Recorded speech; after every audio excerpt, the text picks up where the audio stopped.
Hi, it's Representative Rick Larson with this week's weekly recap with Rick. First is good news on the transportation and infrastructure front.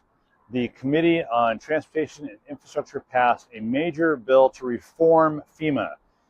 Very clear message that there's nobody in Congress that wants to eliminate the Federal Emergency Management Agency, but we do recognize there's a need for bipartisan reforms.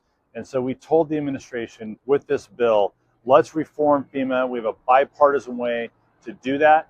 It's a very important bill. It passed out of committee, and we're going to try to get that on the floor, again, to send a clear message to states, to local governments, to individuals who are impacted by disasters, that Congress is still going to stand behind you, even if the Trump administration does not want to.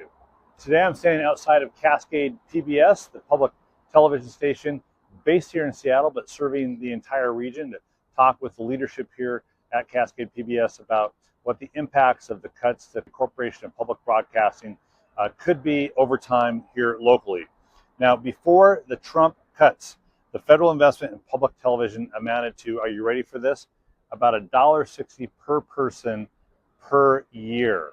My sons grew up watching Arthur on PBS, funded by the Ready to Learn grants. I watched Masterpiece Mysteries as well. And like millions of Americans my age, I grew up on watching Monty Python's Flying Circus in the early days of PBS. Cuts at the Corporation for Public Broadcasting will result in less local programming. It will result in local radio stations and television stations closing all over the country.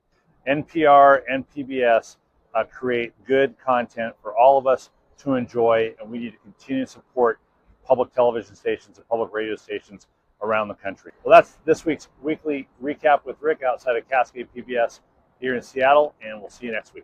Thanks.